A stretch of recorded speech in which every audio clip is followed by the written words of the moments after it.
I was looking around a general's office when I noticed a photo of a young girl on his desk. I froze. I knew that face. She grew up with me in the orphanage back in Texas. I quietly said, "Sir, this girl used to live with me." He went pale, his lips shaking as he whispered, "You mean, my lost daughter?" I still remember the morning everything shattered. One moment, I was just Major Collins, precise and disciplined, doing a routine inspection. The next, a single photograph on a general's desk ripped open 2 decades of buried pain and betrayal, revealing a truth so gut-wrenching it made my world go silent. It was a standard base inspection, nothing personal, just a checklist. The morning light sliced across General Alden's mahogany desk, glinting off medals and polished nameplates.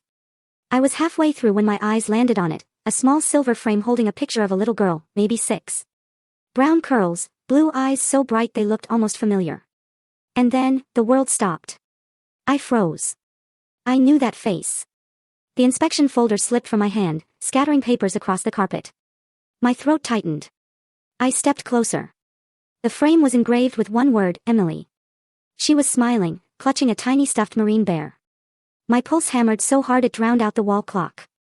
"Something wrong, Major Collins?" The general's voice cut through the air, sharp but cautious. I swallowed hard and turned. "Sir, this girl, this child in the photo." My hand, trembling despite years of training, pointed to the desk. He stepped forward, curious at first, then tense. "What about her?" "She lived with me. In the orphanage. In Texas."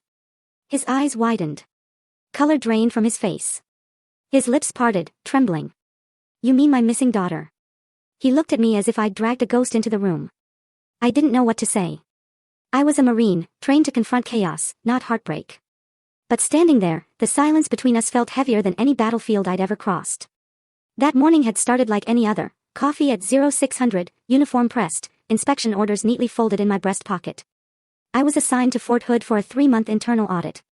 Every week, a new department, every Friday, a new report. Professional distance. That was the rule. Keep emotion out of the job. But life never respects rules for long. General Robert Alden was known across the Corps. A man of perfect posture, precise words. The kind of leader who could command silence just by walking into a room. I'd admired him from afar during my cadet years. Now, I stood in his office, shaking like a recruit. He motioned me to sit. "Tell me exactly what you mean, Major." I took a breath. "Sir, that girl, Emily. You said she was called Lily when I knew her. We grew up together in St. Mary's Orphanage, Waco. She was about my age, maybe younger. She came there when we were 6. The general's jaw clenched. "How can that be possible? Emily was taken from a park in Dallas 20 years ago. She was 4. I met his gaze. "Then she must have been found, sir. Found and renamed." For a long time, neither of us spoke. The office clock ticked between us, steady, unfeeling. Then the general walked to the window, his reflection faint against the Texas sunlight. "I searched for years," he said quietly. "Private investigators, military contacts, even federal channels. They found nothing. My wife died thinking she was dead." He turned to me, eyes wet but steady. "And now you tell me she lived." I nodded slowly. "I can't be sure, sir, but those eyes. I'd stake my life on it." He exhaled hard, steadying himself. "Tell me about her. What do you remember?" So I told him. About Lily's soft voice, her quiet laughter, her habit of tracing airplane shapes in the dust on our dormitory windows. How she'd hum old hymns when the younger kids cried at night. How she had a tiny crescent birthmark near her neck. When I said that, his hand went to his chest, as though something had pierced through. Emily had the same mark. The general sat heavily behind his desk, all authority gone. "Major Collins, if you're right, if my daughter was alive all these years, then someone kept her from us." His tone hardened. "And I intend to find out who." I hesitated. "Sir, with respect, this might go deeper than either of us think. Adoption files, sealed transfers. It won't be easy." He looked up. "You're a Marine, aren't you?" "Yes, sir." "Then we do not quit when something isn't easy." That sentence. Simple. Firm. It lit something in me I hadn't felt in years. Not anger, exactly, but a kind of righteous determination. When I left his office, the sun outside felt hotter, the air thicker. I walked across the base, trying to steady my thoughts. My boots hit the pavement in perfect rhythm, but my mind replayed the photograph over and over. Could it really be her? Lily? The girl who'd shared her half of a peanut butter sandwich when I was hungry. The one who'd whispered, "Someday we'll both get out of here." I remembered the last time I saw her. We were 12. I'd been adopted by a family in Dallas, promised a new start. She'd hugged me tight, tears streaking her cheeks. "Write to me," she'd said. I promised I would. I never did. Duty had carried me far from that orphanage, from Texas to Okinawa to Quantico. But guilt travels faster than any deployment. Now, 2 decades later, her face had found me again, smiling from a frame in a general's office. That night, I couldn't sleep. I sat in my quarters, staring at the faint reflection of the moon on my medals. They suddenly felt lighter, or maybe emptier. I'd always believed the Corps taught me everything about loyalty and courage. But now, I understood some battles aren't fought for your country. They're fought for the truth. And sometimes that truth waits in silence for years, like a photograph on a desk, until someone dares to look closely enough to see what's been lost.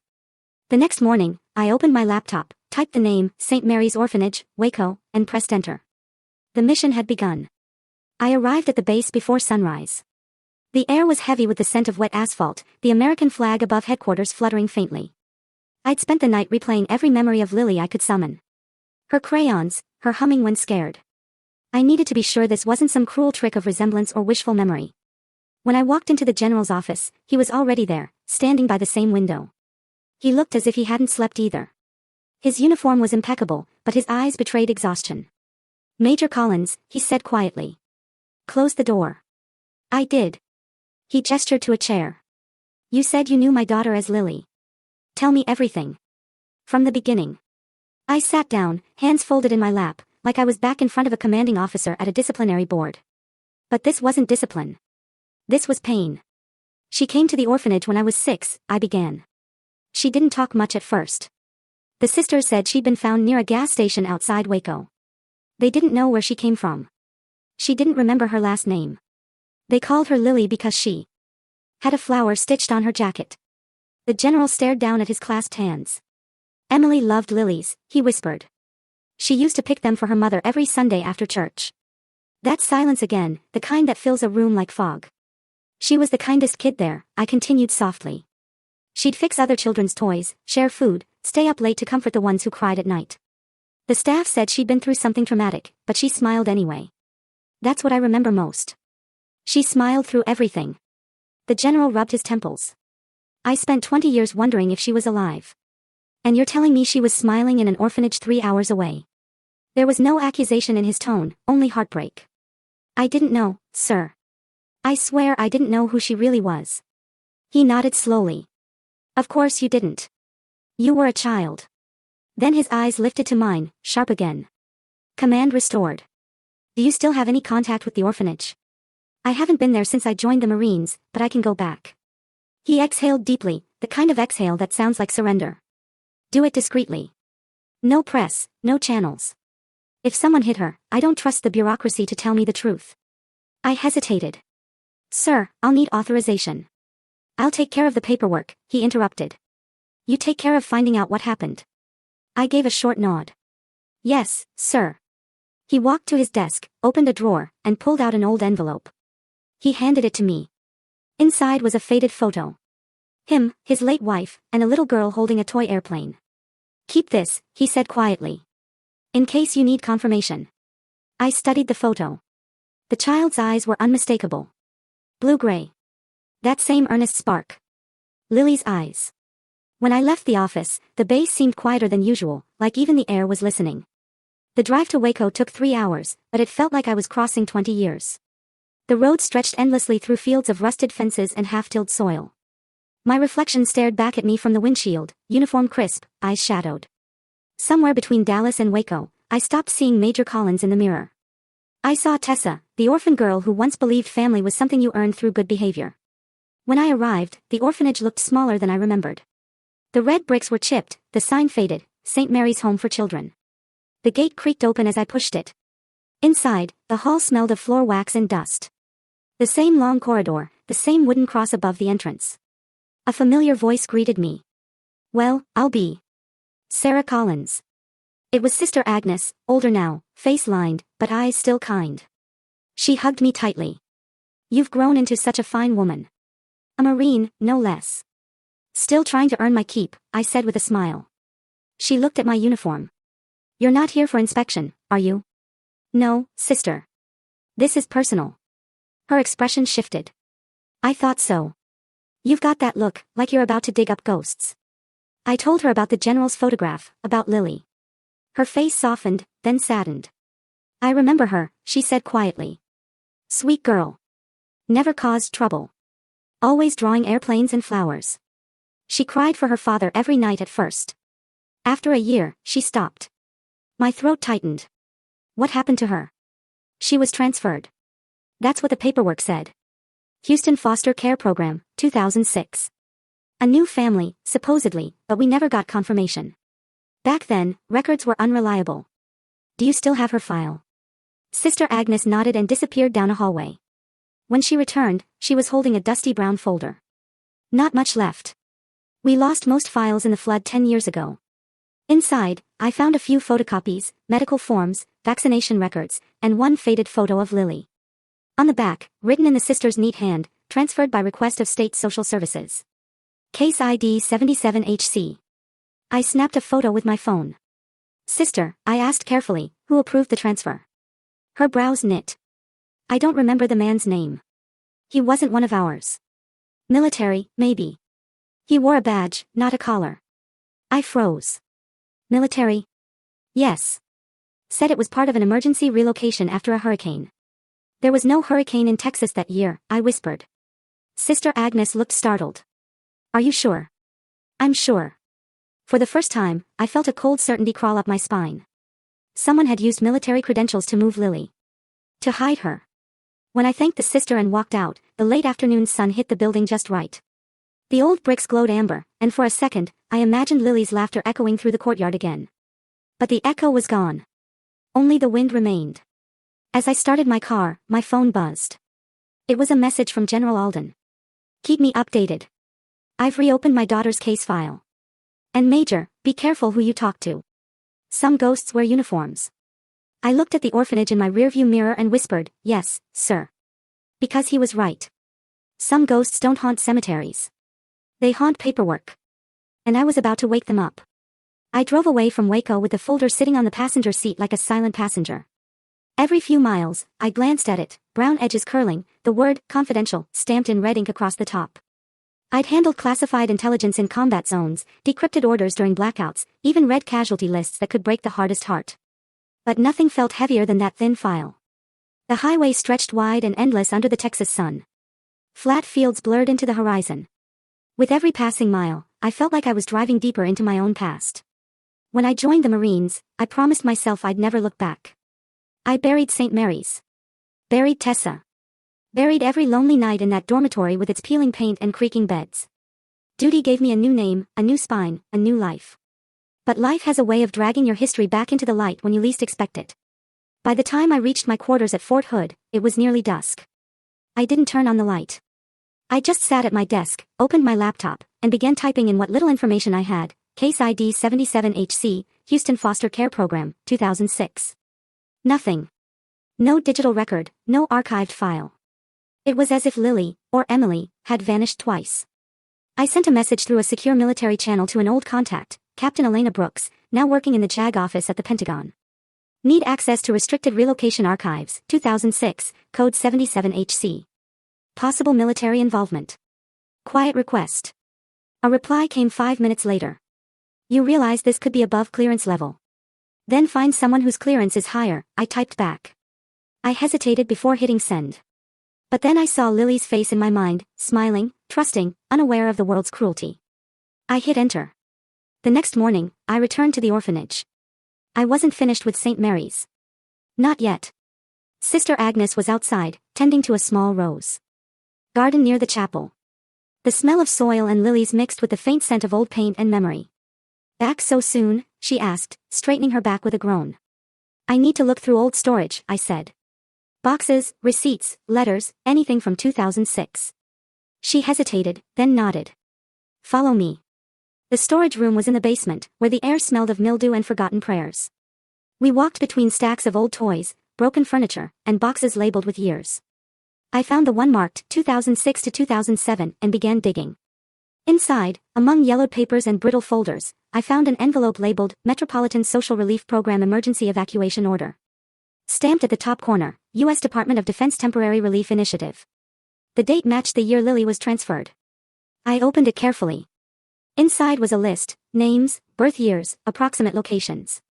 Most were smudged or illegible, but one line was clear: Child ID 217L. FEMA relocation. Guardian request pending. Next to it was a faint signature. The ink had bled, but I could still read part of it: M.O. Matthews. The name meant nothing to me yet, but something about the handwriting felt military. Precise. Deliberate. Sister Agnes leaned over my shoulder. "We never saw those papers," she said softly. "They just showed up one day with the men who took her." "The men?" "Yes, 2 of them. Both in uniform. They said she was being transferred for her safety." I stared at the paper. "Safety from what?" She shook her head. "They never said." That night, I sat in my car outside the orphanage, engine off, lights dimmed. The town was quiet, only the hum of cicadas and the occasional passing truck. My phone buzzed. A message from Elena. "Got something." The relocation order, code 77HC, was processed through a defense logistics branch in Killeen, handled by Colonel M. Matthews, U.S. Army, retired 2010. Address attached. Proceed carefully. He's well connected. I stared at the screen. Colonel M. Matthews. That name felt like a locked door I'd just been handed the key to. I copied the address. A suburb of Georgetown, about an hour from the base. I should have waited for authorization. Filed a report. Gone through channels. But this wasn't an official mission. It was personal. And personal missions don't wait for permission. The next morning, I put on civilian clothes, jeans, a gray t-shirt, and my old leather jacket. The Texas heat was already rising by 900. I parked across the street from a neat, single-story home with a manicured lawn and a U.S. flag fluttering from the porch. The kind of place that looked ordinary from the outside, but carried ghosts inside its walls. Colonel Matthews answered the door himself. Late 70s, trim, still carried himself like a soldier. His handshake was firm, but cold. "Major Collins," he said. "You said." "I retired years ago." "What's this about?" "Relocation orders," I said evenly. 2006, Texas region. A program that involved a little girl from Waco. He frowned, pretending to search his memory. "You'll have to be more specific." "Case ID 77HC, I said, watching his face. His pupils contracted, just a flicker, but enough. "Never heard of it," he replied, stepping back. "Now, if you'll excuse me." I blocked the door with my boot. "Sir, I'm not here to cause trouble, but I think you know exactly what I'm talking about." He glared at me. "Joins. You're out of line, Marine." "Maybe. But I've buried too many truths in the name of following orders." "Not this one." For a moment, I thought he might slam the door. Then his shoulders sagged. He motioned me inside. The living room smelled faintly of cigar smoke and lemon polish. On the wall hung framed commendations, photos of a younger Matthews with generals and senators. He poured himself a drink, hands trembling just enough for me to notice. "That file should have stayed buried," he muttered. "So, it exists," I said quietly. He looked at me over the rim of his glass. "You're chasing something that will break a lot of people if you dig too deep. Was it your idea to move her?" He sighed. "No. Orders came from above. Said it was for national security." "National security?" I almost laughed. She was a child. Matthews's eyes hardened. "Not my decision. My job was to follow through." "Whose decision then?" He hesitated. "The request came through a classified channel marked with an old defense seal, Office of Strategic Infrastructure. You'll find nothing online. They made sure of that." He refilled his glass and said, almost to himself, "That girl. She looked scared when they took her. Kept asking for someone named Tessa." I froze. That was me. He turned toward me, eyes narrowing. "Then you already know too much." Before I could respond, he took a long drink, set the glass down, and whispered, "Be careful who you serve, Major. Some commands come from men who've forgotten what honor means." I left his house with my pulse hammering. The sun outside burned my skin, but inside I was ice cold. I had my first lead, and my first enemy. By the time I got back to the base, the Texas sky had turned the color of gunmetal. The air was thick, restless, carrying the smell of rain. I parked near the hangars, sat in my car for a moment, and let the engine tick down to silence. My mind was louder than the thunder forming over the horizon. Colonel Matthews's words kept echoing. Some commands come from men who've forgotten what honor means. That was a warning, and I knew it. In the Marines, warnings like that don't come from fear. They come from guilt. I opened my laptop and began cross-referencing everything: his service years, the FEMA relocation program, Defense Logistics Division. Buried deep in an old database, I found a memo tagged, Confidential, Infrastructure Recovery Operations, July 2006. The signature line read, M. Matthews, DLD. Underneath, 3 initials caught my eye, HV. I didn't need to guess who that was. My father had spoken the name before he died. Harold Vance, now a powerful Undersecretary of Defense, once a major stationed right here in Texas.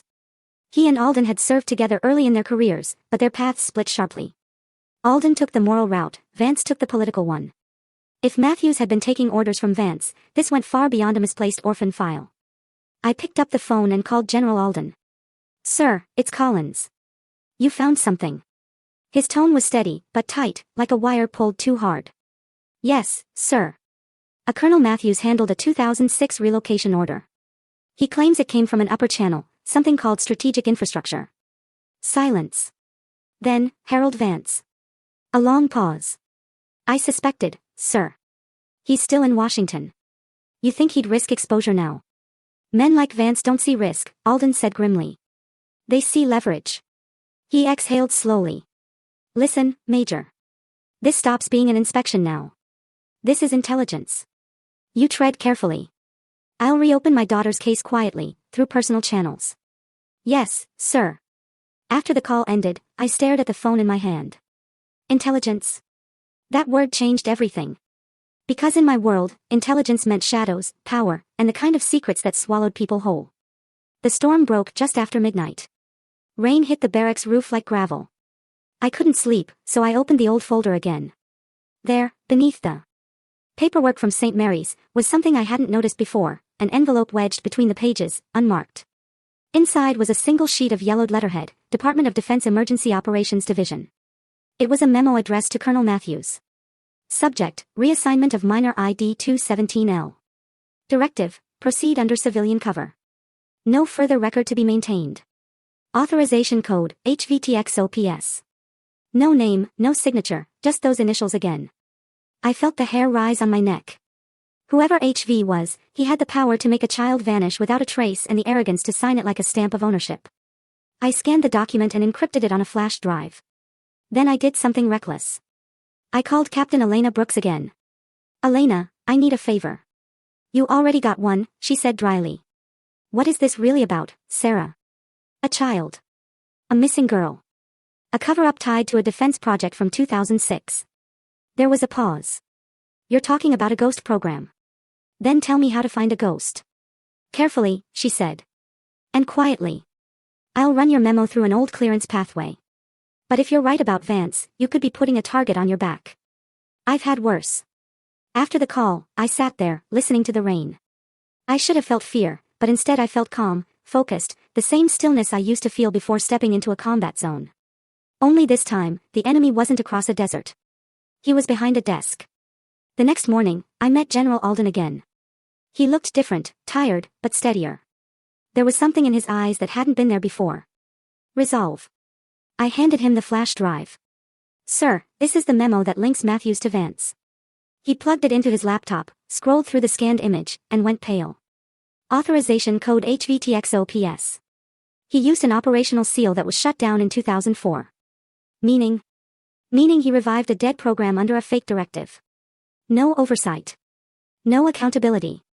He leaned back, rubbing his temples. You understand what this means, don't you? If this comes out, it'll shake half of Washington.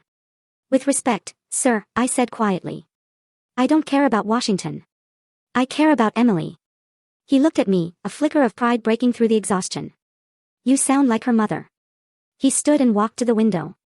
You've done enough. Let me handle it from here. I shook my head. Sir, you can't do this alone. Whoever covered this up still has resources. We need evidence. Proof she was transferred, not lost. He turned, voice low but fierce. What are you suggesting? Let me talk to Matthews again. This time, off record. He hesitated. If you push him, he'll push back. I'm a Marine, sir. I know how to handle pressure. 2 nights later, I drove to Georgetown again. The neighborhood was quiet, porch lights glowing like sentries. I parked a block away and waited until the street was empty before walking up to Matthews's house. When he opened the door, I saw fear flicker in his eyes. He knew why I was there. "Major Collins," he said, voice rough. "You should have stayed out of this." "Too late," I replied. "I found the memo." He froze. "Then you know what it means." "I know it means someone used your authority to cover up a kidnapping." He shook his head violently. "You don't understand. That order wasn't mine. I was told to sign it or lose everything. My pension, my record. They said the girl was under federal protection, that her father was compromised. Her father was a Marine general, not a criminal." Matthews's expression cracked. "I didn't know that. I swear I didn't." He sank into his chair, trembling. "I thought I was helping a child, not burying one." I pulled out my recorder and set it on the table. "Say that again." He stared at the blinking red light. "You think a confession will change anything? Vance still sits in D.C., untouchable. People like me, people who followed orders, were the ones who pay. Then help me make him pay." For a long moment, he didn't move. Then quietly, he nodded. "You'll find what you're looking for in Logistics Archives, Houston Branch. Box 47C. I can't get you in, but you can. You still wear the uniform." He pushed a folded piece of paper across the table. "A key card. It'll work once. Don't come back here after you use it." I stood. "Thank you, Colonel." He didn't look up. "Don't thank me, Major. Pray I never have to see that little girl's eyes again in my sleep." Outside, the rain had stopped. The moon cut through the clouds like a blade, and the air smelled of wet earth and second chances. As I slid behind the wheel, I held up the key card against the dashboard light. One use. One chance. And maybe, just maybe, one step closer to the truth. By the next morning, the Texas sky was washed clean. The air smelled of dust and wet cedar.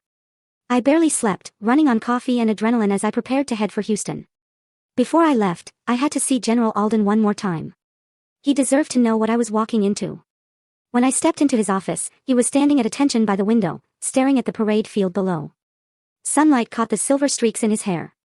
For a moment, he looked less like a general and more like a father waiting for news he was afraid to hear. "Sir," I said quietly. He turned. "Collins, you look like you've been through a war." "Maybe I have." I set the key card on his desk. "Matthews gave me this. It's for the Logistics Archives in Houston. Box 47C. He said that's where the real records are about Lily, or rather, Emily." Alden's jaw tightened. He talked. "He's scared, sir. Said the order wasn't his. He signed under pressure." The general studied the card for a long moment. "Pressure from Harold Vance." It wasn't a question. "Yes, sir." Matthews admitted it. He nodded slowly, as if confirming a suspicion he'd carried for years. Vance always had power. Friends, senators, defense contractors, lobbyists. The kind of men who believe loyalty is a currency. I hesitated. "Sir, I don't mean disrespect, but why would anyone target you? Why take your daughter?" He took a long breath and sat behind his desk. "You ever make an enemy out of the wrong man, Major?" "Plenty, sir." He gave a small, humorless laugh. "Then you'll understand." He opened a drawer and pulled out a weathered folder. Inside were newspaper clippings, photocopies, and one yellowed letter. He pushed it toward me. "Read that." The letter was typed, signed only with the initials HV. "Step down from command or your family will pay." I looked up, startled. "Sir." "I received that the week before Emily disappeared," he said quietly. "At the time, I was overseeing an investigation into defense logistics contracts, specifically Vance's unit. I found proof of procurement fraud, millions in unaccounted funds. I planned to take it to the Inspector General." He looked past me toward the window, eyes unfocused. 2 days later, she was gone. The police thought it was random. A child abduction from a park, but I knew better. I set the letter down carefully. "You think Vance retaliated?" "I don't think, Major," he said firmly. "I know."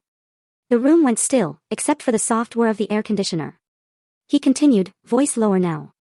"My wife, Claire, never forgave me. She blamed my career, my pride.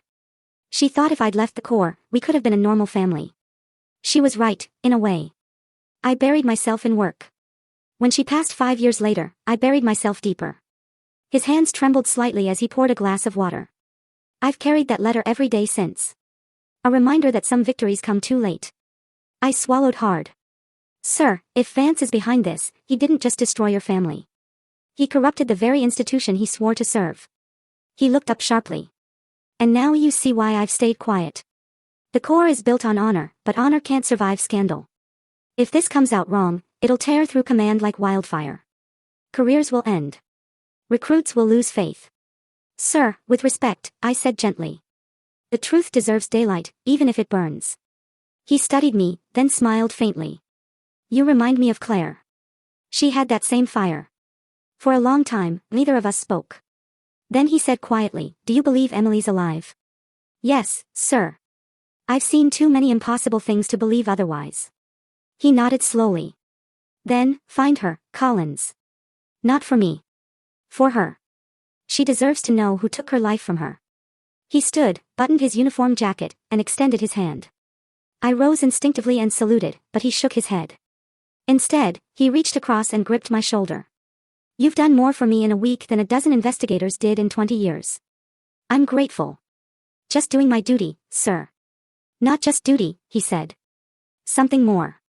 On my way out of headquarters, I stopped by the memorial wall, names etched into stone. Marines who'd fallen in service. I ran my hand over the names, remembering faces I'd known and those I hadn't. Each name was a story unfinished. Emily's story wasn't finished either. Back in my car, I thought of Matthews's trembling hands. Of the forged directives. Of Alden's haunted stare. Power, pride, corruption. It all seemed so far from the values we swore to defend. But then again, isn't that how betrayal always starts? Slowly. From inside the house. That evening, I drove to the old base chapel. The door creaked as I stepped inside. Candles flickered near the altar. I wasn't there to pray. I wasn't sure I even knew how anymore. But I needed silence. The light from the stained glass windows spilled over the pews, fractured blues and golds. I sat down and let my head fall into my hands. When I finally looked up, I saw a small plaque near the front, dedicated to those who serve in truth. I smiled faintly. Truth. That's what this was really about. Not revenge. Not orders. Just truth. My phone buzzed, shattering the stillness. A message from Captain Brooks at the Pentagon. Received your memo image. Verified clearance code. Vance's authorization is real, but the operation itself doesn't exist in any active record. You're chasing a black project. Proceed with caution. A black project. That explained everything and nothing. I texted back. If it doesn't exist, how do I find it? Her reply was instant. Find who wanted it erased. Follow the money. Always follow the money. I pocketed my phone and rose from the pew. Outside, the evening sun dipped low, washing the base in amber light. It hit the chapel's stained glass, scattering color across the floor. For a brief moment, it looked like the world was on fire. I took that as a sign. Tomorrow, I drive to Houston, use the key card, and open box 47C. Whatever was inside would either set a family free or end my career for good. As I walked away, I caught my reflection in the chapel window, uniform sharp, eyes weary, jaw set. Somewhere behind that reflection, the girl I used to be, the orphan named Tessa, was watching. She didn't look afraid anymore. She looked ready. The drive to Houston took 4 hours, though it felt longer. The highway stretched on like a ribbon of faded silver beneath the sun, and my thoughts raced ahead of me. The key card Matthews had given me lay on the seat beside me, its chipped plastic catching the light every few minutes, like it was winking, daring me to use it. When I crossed into the city limits, the skyline rose out of the heat haze, all glass and ambition. Somewhere below those towers, in a basement or a warehouse, the truth waited, sealed inside a box marked 47C. The address Matthews had scribbled led me to a nondescript industrial building on the south side, surrounded by a chain-link fence. A faded sign read, Federal Logistics Storage Facility. No guards, no cameras, just a keypad entry and a sense that this place hadn't seen daylight in years. I swiped the key card. The green light blinked. The lock clicked open. Inside, the air was stale, heavy with the scent of cardboard and metal dust. Rows of shelves stretched into shadow, each one stacked with identical gray boxes marked with code numbers. My footsteps echoed softly, the only sound in that cavernous space. Box 47C. I walked past 43, 44, 45. When I reached 47, I saw the C shelf near the bottom. My hands shook as I pulled the box free. It was heavier than I expected. I set it on a table, peeled off the seal, and opened it. Inside were folders, hundreds of them, files labeled with initials, dates, and locations, disaster relief, refugee transfers, special custody cases. But one file was different. Thinner. Newer. Marked with a single red line across the top, ID 217L. FEMA relocation. I opened it carefully. The first page was a birth record, female, approximate age 6, no last name. Found outside Waco, Texas. Transferred to St. Mary's Orphanage. Subject exhibits signs of memory loss, possible trauma. At the bottom, under Remarks, authorized relocation to Houston foster system under Directive HVTX-OPS. I flipped through the rest. A single photograph fell out. A little girl with curly brown hair and pale blue eyes, clutching a toy bear. I knew that face. Lily. Emily. The next document was stranger, a psychological assessment, stamped, classified. It described the child as adaptable, high-functioning, with stable temperament, as if she were part of a study, not a missing person. Then came a list of names, agencies, handwritten notations, transfer complete, case closed. And at the very end, stapled to the back, a signature I hadn't seen before, authorized by Llewellyn Cole Vance. I stared at it, heart hammering. Proof. Actual proof. I took photos of every page, then slipped the photo of Lily into my jacket pocket. The rest I left untouched. I closed the box and was about to leave when a sound made me stop, the faint metallic click of a door latch. I turned. A man stood in the entrance, silhouetted by sunlight. Late 40s, neat suit, crew cut, expression cold. Major Collins, he said smoothly. You shouldn't be here. My hand went to my ID instinctively. Who are you? He stepped forward, holding up a badge. Department of Defense Security. Name's Callahan. You accessed a restricted facility using an invalid key card. Invalid? I asked carefully. Retired clearance. Belonged to Colonel Matthews, who, by the way, is now under federal review for unauthorized disclosures. I swallowed. You're with Vance, aren't you? His lips twitched. Let's just say I answer to people above your pay grade. He extended a hand. Hand me the file. Not going to happen. His eyes narrowed. You're making a mistake, Major. That file is sealed for a reason. I know, I said, voice low. Because it's evidence of a crime. He took a step closer. You think the system will side with you? You're one officer against the Pentagon. I've been outnumbered before. He sighed. You Marines. Always so noble. So willing to die for truth, even when it buries you. Before he could reach me, I backed away toward the far wall. My right hand hovered near my pocket where my phone recorded every second. Touch me, and that recording hits 10 inboxes. He froze. The corner of his mouth twitched. Half a smirk, half irritation. You don't understand what you've opened. Then explain it to me. But he didn't. He turned and walked out the door, slamming it behind him. I stood there in the silence, my pulse loud in my ears. Whatever this was, I had just stepped into a war no one wanted to admit existed. I drove straight to a quiet diner on the outskirts of town, parked where I could see the highway, and transferred every photo from my phone to the cloud. I sent copies to Captain Brooks, and one to a private encrypted drive I used on deployments. Then I ordered black coffee and sat there thinking. Vance's authorization. Matthews's fear. Callahan's warning. It all fit, a pipeline of secret relocations under the guise of national security. But Emily wasn't a spy or a witness. She was a child. My phone buzzed again. It was a number I didn't recognize. Collins, I answered. Major, this is Detective Ramos. Houston PD, Captain Brooks gave me your contact. His voice was rough, steady. The voice of someone who'd seen too much. She says you might need a pair of eyes down here. I do, I said. How do you feel about digging up old ghosts? He chuckled. I work homicide. That's half my job. I gave him a brief summary, the missing girl, the file, the federal interference. He didn't flinch. I can pull the orphanage closure reports from that year, he said. Maybe we'll find a name that slipped through the cracks. Thank you, Detective. One thing, Major, he added.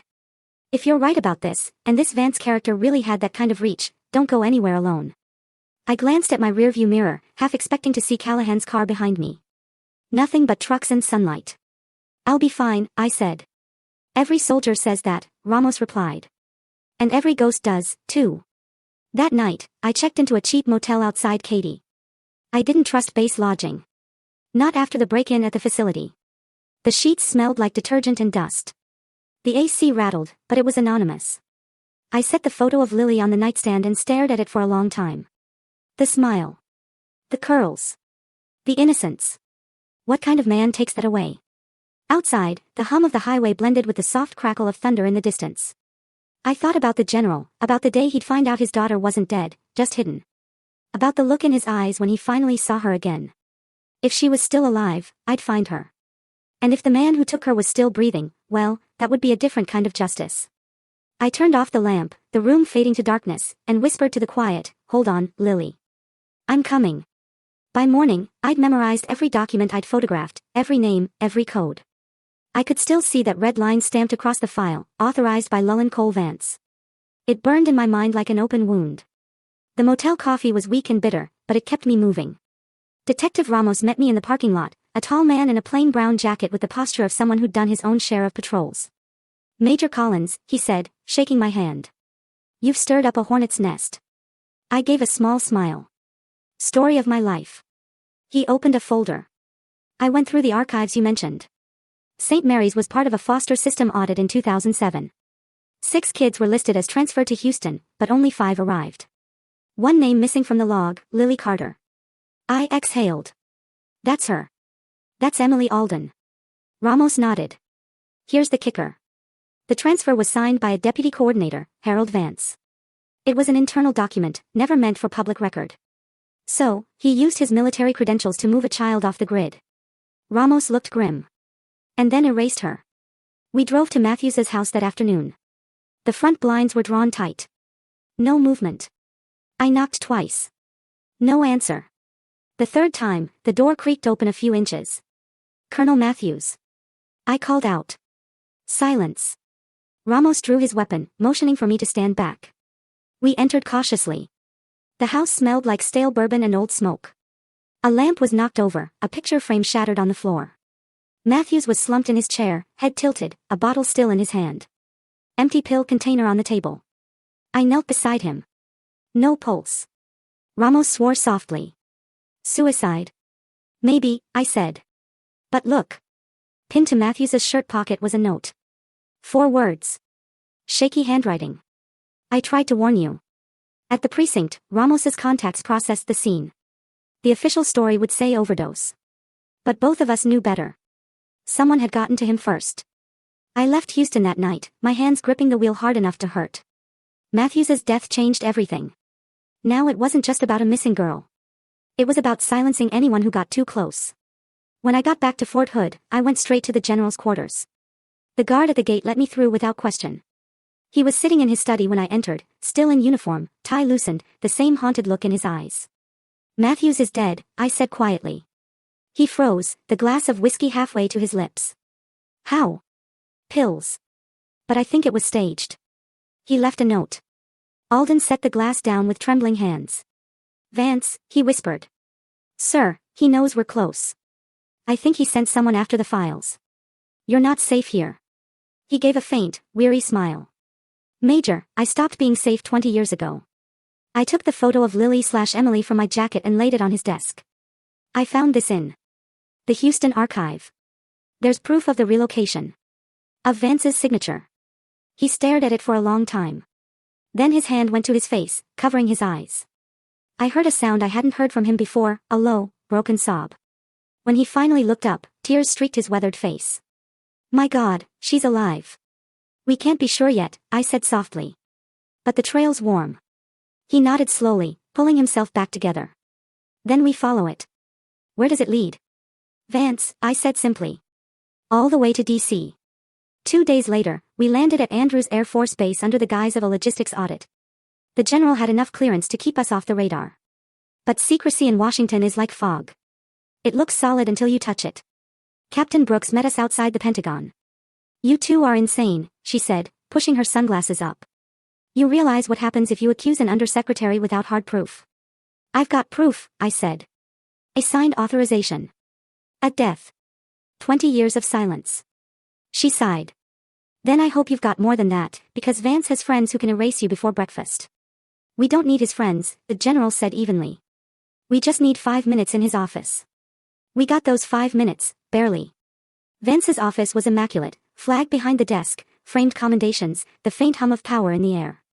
He looked up as we entered, recognition flickering briefly in his sharp, gray eyes. "Robert," he said smoothly. "I was told you retired." "Not yet," Alden replied. "I had a few loose ends." Vance's gaze shifted to me. "And who is this?" "Major Sarah Collins," I said evenly. U.S. Marine Corps. "I think we've met. At least on paper." He smiled faintly. "I doubt it. What can I do for you, Major?" I slid the photo of Lily across his desk. "You can start by explaining this." His eyes flicked down, just for a second. "Pretty girl," he said, his tone casual. "What about her?" "She was relocated under your directive. Code HVTXOPS." He leaned back, lips curling into something that wasn't quite a smile. "That program was classified. You have no authority to access those files." "I have all the authority I need," I said. "She was a child, not a classified asset." Vance's jaw tightened. "You have no idea what you're meddling with. The world isn't black and white, Major. Sometimes we bury things for a reason. Then let's unbury them." He stood, towering over his desk. "You think you can threaten me? You'll be stripped of your commission before the week's out." The general rose, his voice low but full of steel. "Try it. But know this, Harold. If my daughter's name is anywhere in your files, I'll drag you before Congress myself." For the first time, the mask slipped. A flash of fear, or was it guilt, crossed Vance's face. "You can't prove anything." Alden smiled faintly. "That's the thing about men who hide behind secrets. Eventually, someone like her," he nodded toward me, "shines a light." Vance's voice dropped to a hiss. "You don't know what you're starting." I met his gaze squarely. "Yes, I do. I'm starting justice." We walked out before he could answer. Outside, the afternoon sun blazed across the marble steps, bright enough to sting the eyes. The general stopped, took a deep breath, and said quietly. "He's cracking. He knows it's over." "Not yet, sir," I said. "But soon." That night, back at the temporary quarters, I couldn't sleep. My phone buzzed at 2:01 a.m. A message from an unknown number. "If you want to find the girl, go to Lake Charles, Louisiana. Ask for Lily Carter. Don't tell Alden. Don't tell anyone." I stared at the screen, heart pounding. It could be a trap. Or it could be the lead we'd been praying for. Either way, I was going. I left before dawn, driving south on the empty highway, with the first light of morning chasing my taillights. I didn't tell the general. I didn't tell Brooks or Ramos. Whoever sent that message knew where to find me. And that meant time wasn't on my side. The air grew heavier as I crossed into Louisiana. The world softened into fog and pine. Bayous glimmered under the sunrise like sheets of glass. It didn't feel like I was driving toward danger. It felt like I was driving toward something sacred, something that had waited too long. The address led to a small lakeside town called Moss Bluff. Quiet, almost forgotten. I parked near the old dock where the water lapped lazily against weathered posts. Across the road stood a white wooden house with a crooked mailbox. The name on it stopped me cold, Carter. I walked up the path and knocked. The door opened a few inches. A woman in her late 40s peered out, tired eyes, kind face, wearing a faded floral robe. "Can I help you?" I hesitated. "Ma'am, I'm looking for someone named Lily Carter." She froze, hand tightening on the door frame. "Who's asking?" "My name is Major Sarah Collins, U.S. Marine Corps." I paused. I knew her when she was a little girl.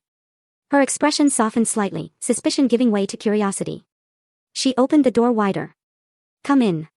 The living room smelled of lemon polish and old wood. Pictures lined the walls, birthdays, holidays. A smiling young woman with light brown curls and eyes the color of sky after rain. Lily. Older now, maybe 18 or 19, but unmistakably the same face from the photo I carried in my pocket. "She's at work," the woman said quietly. "Community hospital just outside town." "Who are you to her?" "Someone who's been searching a long time," I said. The woman, Mrs. Carter, sat down slowly. "You're not the first. A man came by last year, said he was a lawyer from Washington, asked questions about her adoption. She didn't want to talk to him." My throat tightened. "Did he leave a name?" "No, but he scared her." I exhaled. "Then I'll do my best not to."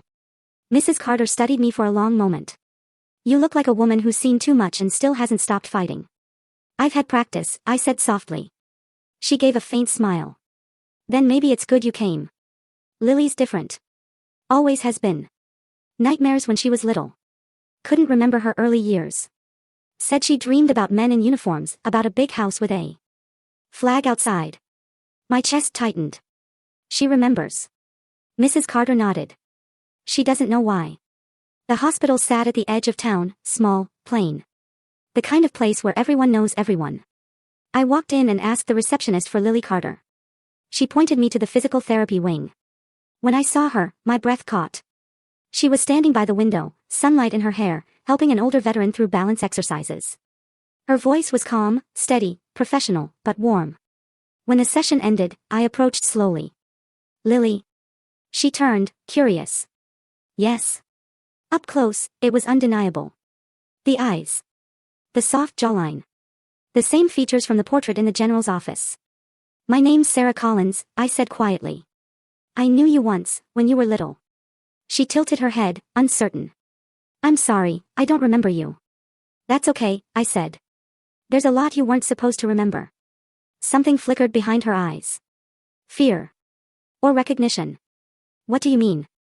I reached into my jacket and handed her the photo. The one from the Houston file. That's you. She stared at it for a long time. Her hands trembled. Where did you get this? It was part of a classified government record. A relocation file. You were taken from your real family when you were 6 years old. She shook her head. No. No, that can't be. I took a deep breath. Your real name is Emily Alden. Your father's a retired Marine general. He's been looking for you for nearly 20 years. Her breath hitched. That's impossible. I wish it were. Tears welled in her eyes. I don't remember any of that. You wouldn't. They erased it. But the pieces are still there. The nightmares. The flag. The uniforms. She pressed a hand to her mouth, eyes unfocused. Sometimes I see a man's face in my dreams. Silver hair, blue eyes. He's always calling me Emmy. I thought I made it up. I swallowed hard. You didn't. We sat on a bench outside, overlooking the lake. The air was still, the water perfectly smooth. She stared at the horizon, voice trembling. Why would anyone do that to a child? Power, I said simply. Your father uncovered something that threatened the wrong people. They couldn't touch him, so they took what he loved most. She turned to me, eyes shining. And you? How did you find me? I smiled faintly. By refusing to stop. She gave a watery laugh. You sound like a Marine. I am. Then you know what it's like, she whispered. To lose people and keep going anyway. Yes, I said softly. But you didn't just survive, Emily. You built a life. You helped people heal.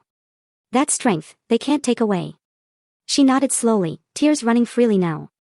I want to see him, she said. My father. I pulled out my phone. He'll be on the next flight. When General Alden arrived that evening, I waited near the lake while Lily stood on the dock, her hands clasped tightly. He walked toward her, stiff at first. A soldier facing his own ghost. Emily, his voice cracked on the name. She turned. For a heartbeat, they just stared. Years of pain, hope, and disbelief colliding in silence. Then she ran to him. He caught her, held her like he was afraid she'd vanish again. His shoulders shook, his metals glinting in the dying light. I looked everywhere, he whispered. Everywhere. I know, she sobbed. I think I always knew. I turned away, giving them privacy. The sun slipped behind the trees, turning the water to gold. Sometimes justice doesn't roar. Sometimes it whispers, like the wind across a lake, reminding you that peace doesn't come from victory. It comes from truth. Later, as we stood by the car, Alden placed a hand on my shoulder. Major, I have no words. You don't need them, sir. He nodded, eyes wet. Vance is still in Washington. But I have everything we need now. Files. Recordings. Testimony. The truth's coming out. He smiled faintly. Then let me handle the politics. You've done enough. Sir, I said quietly. I don't think any of us are done. Not yet. The wind off the lake carried the faint laughter of father and daughter behind us. For the first time in years, it sounded like healing. The following weeks unfolded like a strange dream, part triumph, part reckoning. The headlines hit first, Under Secretary Harold Vance resigns amid federal probe. Then came the leaks, the internal memos, the classified transfers, the testimonies. I watched the news one night from the small living room of my on-base quarters, coffee growing cold in my hands, as an anchor said the words I'd waited 2 decades for someone to say. Vance is accused of authorizing the abduction and relocation of a minor, the daughter of then Major General Robert Alden, in retaliation for an internal corruption investigation. For the first time, the nation heard what had been whispered in shadows. For the first time, Emily's name, her real name, was spoken out loud, not as a missing child, but as a survivor. When I visited the Aldens' home a week later, the house felt lighter. There were photos on the mantel again, new ones. Emily and her father at the lake, smiling with the tentative joy of people relearning each other's faces. The general opened the door himself. His posture was straighter, his eyes softer. "Major Collins," he said, voice full of warmth. "Come in. There's someone waiting for you." Emily was sitting in the sunroom, sketching. When she saw me, she stood quickly, setting the notebook aside. "You really came." "I promised," I said. She laughed. A sound that hadn't existed the first time I met her by that lake.